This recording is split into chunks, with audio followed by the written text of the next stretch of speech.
The campaign season is here, and your vote can make a difference. Comcast brings you the Candidates on Demand right now. I'm Jill Horner. This is Candidates on Demand.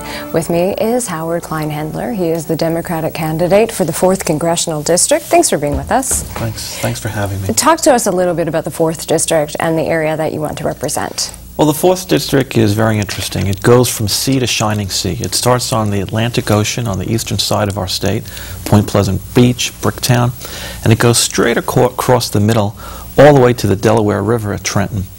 The big population centers are Lakewood, Brick, Howell, Jackson, Hamilton Township, Burlington Township. And it's a diverse mix. We have Yankee fans on the eastern side of the district, and we got Philly fans on the western side. But I think we can all come together and deal with the important issues that we're facing. Now, talk to us a little bit about your background and why you decided now was the time to run for office. I'm a lawyer. I'm a trial lawyer. I've been practicing in New York now for over 16 years. I live in New Jersey and Lakewood for the last 23 years with my wife and 5 children. And I just don't like what's going on around me. The economy's terrible. The kids aren't getting the right education that they need. Our property taxes are going through the roof. And I wanted to do something about it, and I felt that I could use my skills as an advocate to go to Washington and advocate for what we need here in our district, something that I don't think's been done by my opponent.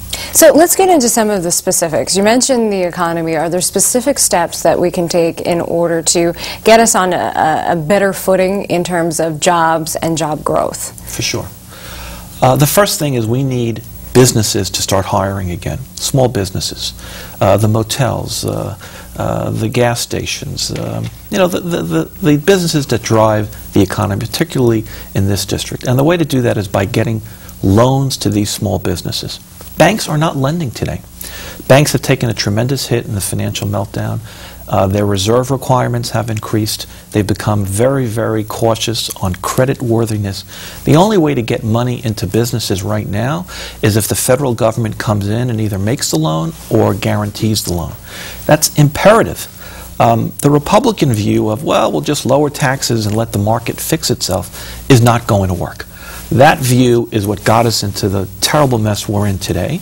And by lowering taxes, that's not going to make a bank lend you money. So, number one, we've got to get small businesses hiring again.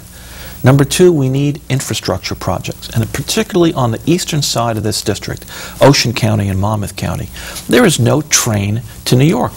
I've been commuting for 16 years. For 12 of those years, I sat on a bus for an hour and a half to 2 hours every morning trying to get to work, and then at the end of the day trying to get home. It's a nightmare. You break down, you sit in a very claustrophobic space. We need a train to New York. The railroad tracks are there. We have commercial freight trains that go. If we get the money from Washington that has already been appropriated, $7 billion has been appropriated for rail, and the President has announced another $50 billion for rail and road improvement. We got to send somebody to Washington who's going to bring that money back here. What's that money going to do? Number one, it's going to bring jobs when we build that railroad. Number two, it's going to allow tourists and shoppers from New York to come to our community and stay in our hotels, shop in our stores, eat in our restaurants. That's going to improve our economy. And those are the things somebody going to Washington who has a clear focus and has a drive to deliver on can get for this district. And we just have a minute left, but a variety of other issues that you're hoping to tackle. But let's focus quickly on the environment. You have some very environmentally sensitive areas in the 4th District. First of all, we've got to move towards non-fossil fuel energies. First and foremost, we've got to develop wind power. We've got to develop solar power. We've got to reduce our dependence on fossil fuels. Nuclear power has proven to be safe and efficient. We need to move away from drilling holes in the ground, disasters like we've seen in the Gulf, and so that's one of my priorities. Thanks so much. Thank you. We've been talking with Howard Kleinhandler, the Democratic candidate for the 4th Congressional District. I'm Jill Horner.